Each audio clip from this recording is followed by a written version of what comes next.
What is good, ladies and gentlemen? This is your boy Big Sin, and we are here with week 4 of the NFL Talk predictions. I know I've gotten some messages on Twitter and shit like that about my absence from my gaming videos for the last week. I got a promotion at work and just trying to take care of that shit, but I tell you this, guys, the videos will be coming hot and heavy here real soon, especially with Madden 17 coming out on Tuesday. So we will be getting down with that and having some fun. Who knows? But right now, we're a couple of weeks away. Sorry, I just woke up, guys. A couple of weeks away from the NFL season kicking off officially, and I am excited, especially after what I've seen from Jimmy Garoppolo in the first couple preseason games for the Patriots. I told you, they're going to be just fine. And he's doing what he's doing without Gronk, without Edelman, without Amendola. But anyway, I'm not here to talk about the Patriots again. We are this week, me and the homie, J to the busy, L to the Izzy, to the Q, Mr. J-Blaq. I'm here talking about the two best divisions in the NFL. That is the NFC North and the AFC North. Now, I'm going to go get something to drink, get something to eat real quick. Let my boy J-Blaq talk to you about what he thinks. And I will be back shortly. Let's catch you in a couple. Peace. What up, ladies and gentlemen? This is your boy Hollywood J-Blaq with the NFC report. For this week, we have the NFC North, which is undoubtedly, since the change from last week when we were talking about the NFC East, which is the weakest division in football. The two divisions that me and Mr. Sim were talking about this week are two of the strongest divisions in football. So we're going to break it down, NFC North. I'm going to take care of this for you. We're going to get this handled. It's going to be rough because as big as a question mark of who was going to suck the worst last week in the NFC East, who's going to be the king of the NFC North? That's going to be the big question mark because you have 4 really solid teams that are ready to do what they need to do in order to win football games. So let's get to it. Let's not sugarcoat it. So got to take the glasses off for this one. All right. So let's start with the Detroit Lions. The Detroit Lions, who after recent years have lacked a substantial running game to be successful in the division, because you have 3 teams that over the years have been successful running the ball as well as passing, and the Detroit Lions have been a pure passing team with a little bit of running. So the loss of Calvin Johnson is going to hurt.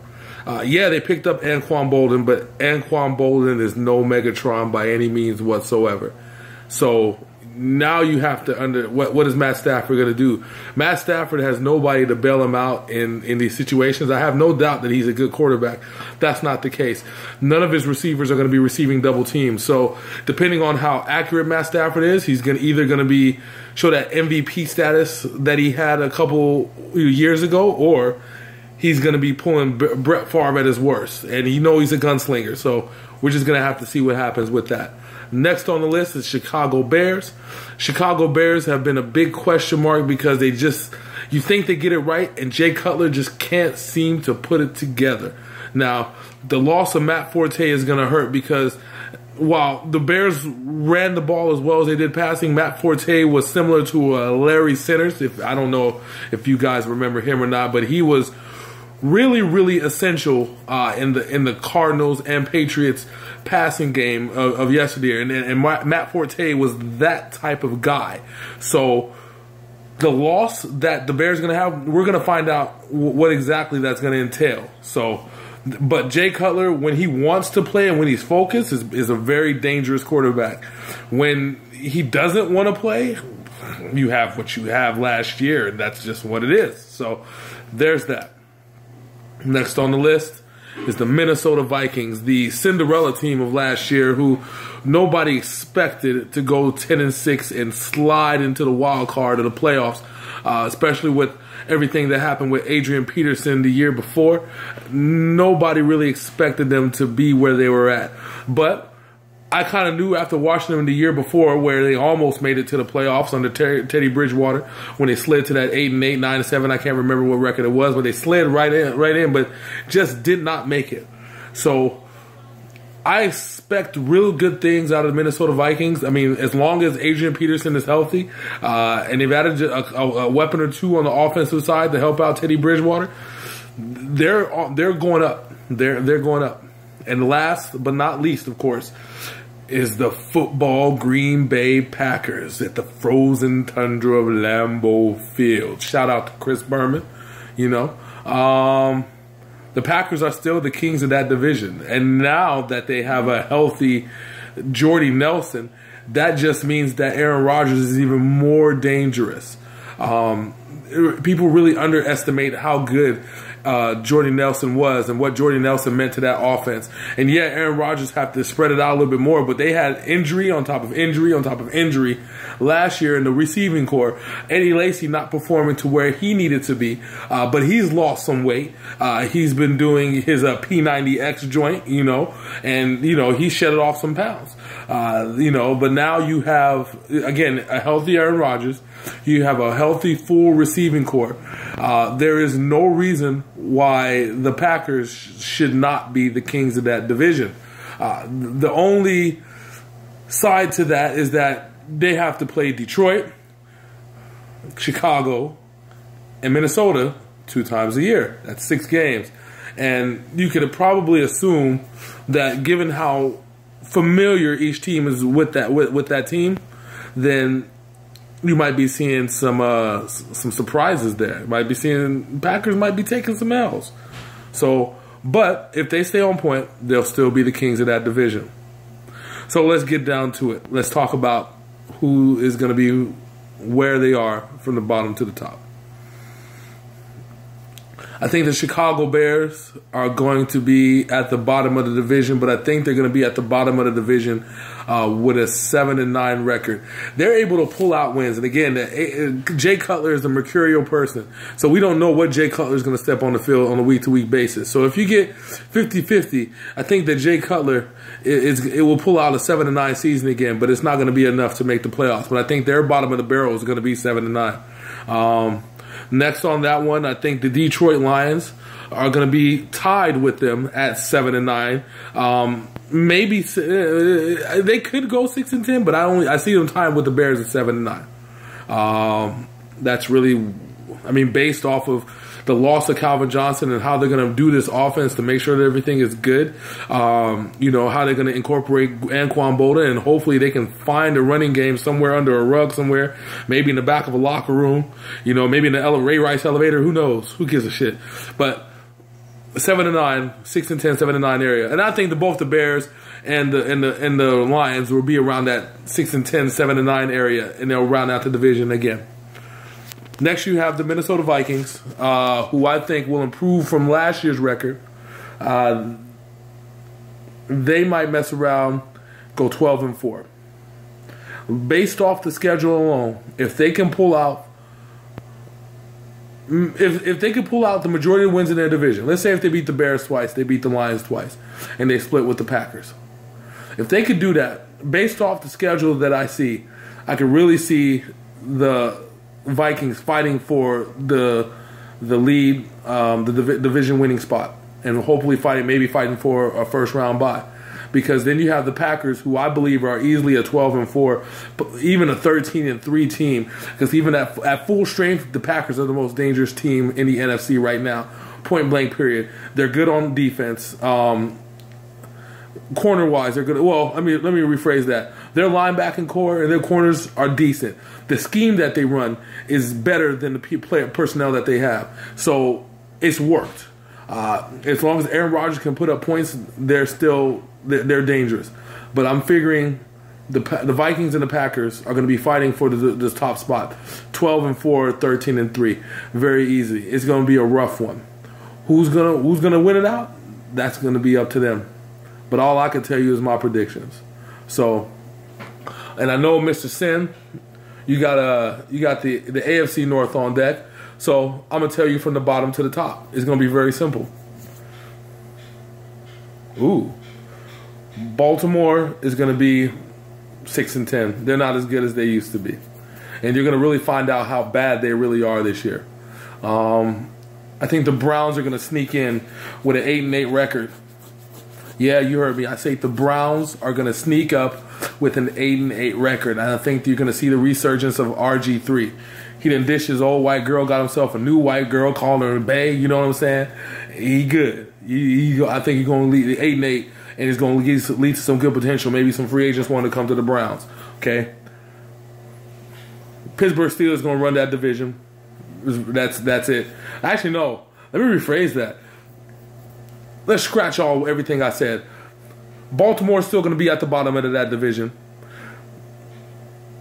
The Pittsburgh Steelers, because they got to go the first 4 games without Le'Veon Bell. That's going to really change a lot of things. The first 4 without Le'Veon Bell is going to change everything. And because of that, the Browns might sneak in, and then Cincinnati might sneak in. But everybody's going to take a downturn as far as record-wise. As far as the Steelers are concerned, you might see the Bengals win division with 10-6. Browns sneak into a wild card with 9-7. I'm calling that right now. So I'll see what you got to say, but I'm telling you right now that's how I feel. So I'll handle what you got. Let me want to handle next week. Until then, this is Hollywood J-Blaq signing out. Peace.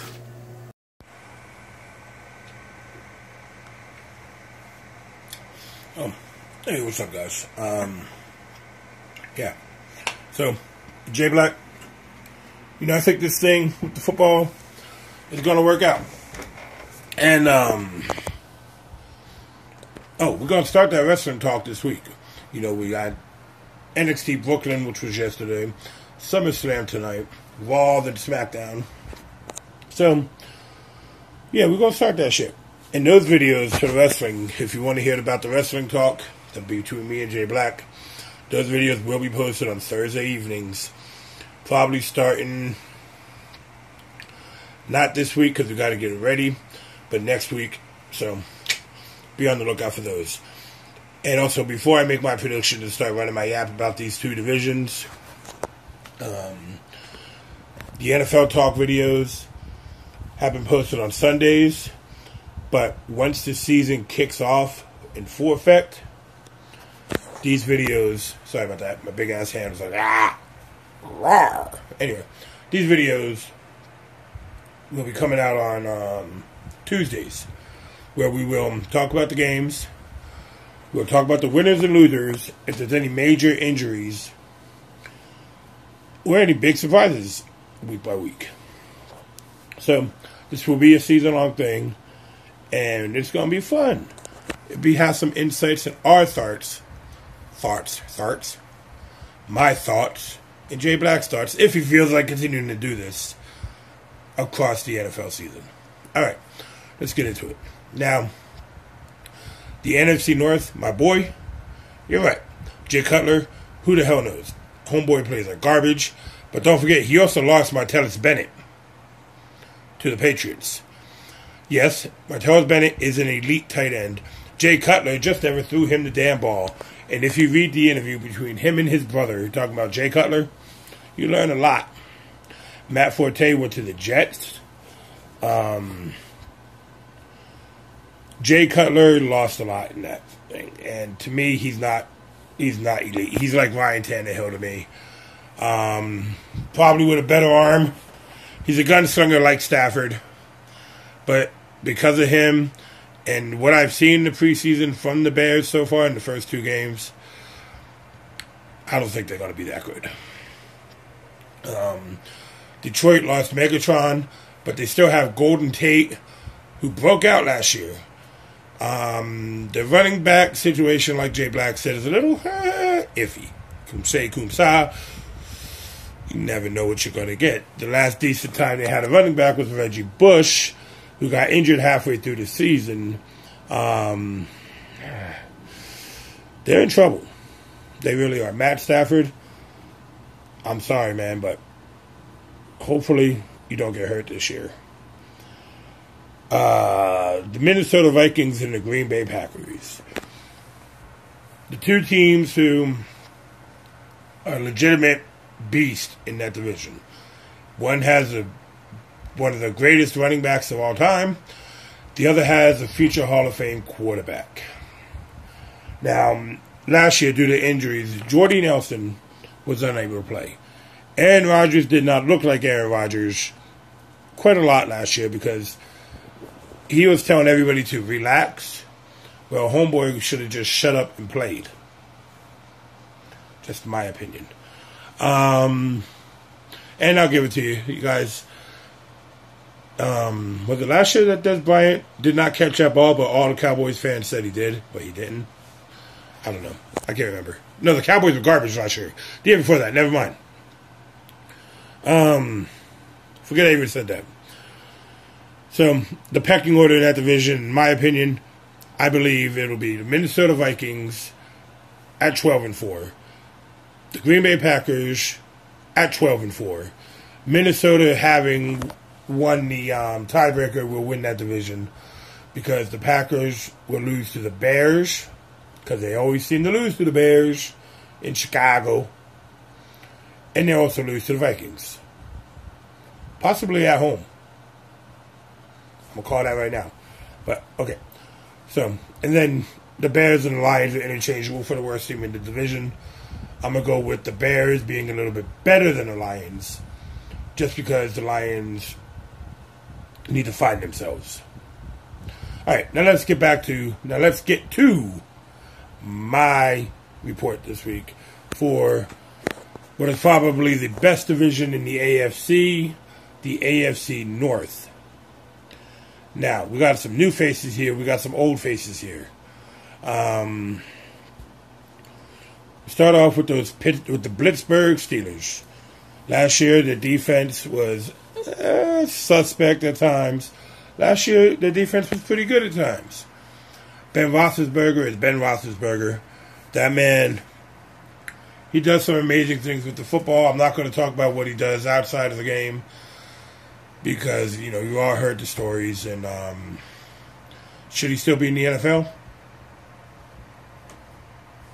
Who knows? But this team is loaded. And my boys talked about them missing Le'Veon Bell for the first 4 games of the season. Yeah, it's going to be a big hurt, but you got to remember, Le'Veon Bell was gone most of last season too. So D'Angelo Williams stepped up and dominated the running game for that team. And he could do it again. D'Angelo Williams is no joke with his pink dreadlocks. Homeboy can play. My thing is, the guy Antonio Brown, that dude's going to be elite, barring injury. He could be the best wide receiver in football this season. But they are missing Martavis Bryant for the whole year. Now, Martavis is a damn good receiver and a damn big impact on games. Whether people want to admit it or not, him being gone will hurt the Pittsburgh Steelers passing game, and it might affect Brown's numbers a little bit, but Brown's going to get his. All right? So they're right up there with the New England Patriots as far as Super Bowl contenders. They're right there, probably about equal this season, barring injuries. Okay? Next, we're going to go with the Cincinnati Bengals. The Bungles, as some people call them. This team has elite talent across the board. Can they win a playoff game? No. And that's because they're fucking idiots. Perfect. Pac-Man. Y'all motherfuckers need to just chill out, play football, and quit trying to hurt people and doing stupid shit. Pac-Man talking about, I think Brown's faking this concussion. I'll apologize if he don't play next week. He didn't play. Because Burfict tried to rip his fucking head off. In my opinion, Marvin Lewis should have been fired years ago. This team is not going to make it with him as their head coach. They need somebody who will settle the motherfuckers down and not let the inmates run the asylum. And the Red Rocket, Andy Dalton, he is not an elite quarterback. He is second tier. easily. The only reason he looks so good is because of the weapons he has around him. Now, they lost Mohamed Sanu to the Atlanta Falcons, but they still got that man A.J. Green, who next to Antonio Brown is one of the elite receivers in the NFL, and they're both in the same division. AJ's a beast, beast. Their running game is beast.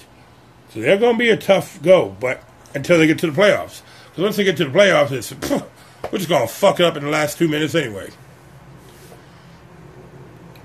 Now let's get to those Cleveland Browns. I have a homie who's a big Browns fan. If he watches this, he's going to be like, man, fuck you. Which is okay. Hugh Jackson is going to make RG3 awesome. Will he be the RG3 of old? Only time will tell. He looked really good in this last preseason game, but then again, it is the preseason, so we'll see how the season treats him. Now that they got that cancer Johnny Manziel out of the locker room, and hopefully out of the NFL, but for some reason, I think somebody will take a chance on him and bring him back 1 year, maybe this year.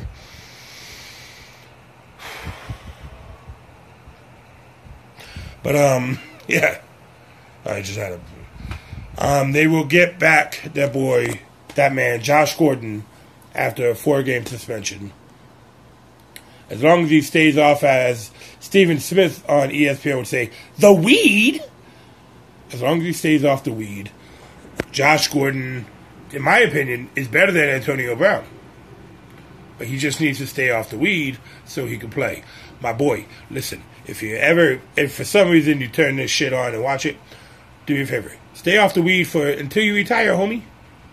When you retire, you can fucking smoke a house made of weed. I don't give a fuck. But don't burn your bridges, man. You're getting a second chance, a third chance, however many chances you got, my boy. Because with you, a healthy, confident RG3, a decent running game. Ooh, yeah. Shout out to Macho Man Randy Savage. Y'all could be a good team. The defense is good. Your coach is awesome. Hugh Jackson, my boy, you got this. Stay off the weed. Play the game. Make your money. Retire in a couple years. Smoke all the weed you want. Nobody will judge you. Nobody will give a fuck. And last but not least, in the AFC North, I am going to talk about the Baltimore Ravens. Now, as you hear, my voice got a little somber for this team. When they play the Patriots, I love it because it's always a great game, whether win or lose for my boys or whatever. I have some issues with Baltimore, but I'm not going to get to that. Maybe later, if you guys want to hear about it, let me know in the comments below. But if not, then we're just going to breeze through it. Joe Flacco, big-time arm, shitty attitude, not an elite quarterback. Homeboy's paid like an elite quarterback, but he's not one. I know I'm going to get some shit for saying that, but it's the truth. The running game, I don't even know who the hell their running backs are. They lost most of their receiving core. Their best receiver is going to be Dennis Pitta if he's healthy, and he's a tight end. The defense, T. Sizzle coming back, I think, from another Achilles tear. He looked good on Ballers. But I am not a fan of the Baltimore Ravens.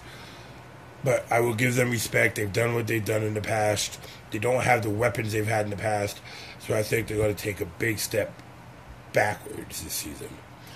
But all right, let me get my voice back. I wasn't trying to be serious about that, but it happens because I just don't like the team. All right, so my AFC North predictions. Last place, you got the Baltimore Ravens, 5-11 this season. I think their losses way outnumber their what they picked up. I feel that Elvis Dumerville and T. Sizzle are going to have to carry that defense. And I just think they're in for a rocky season this year.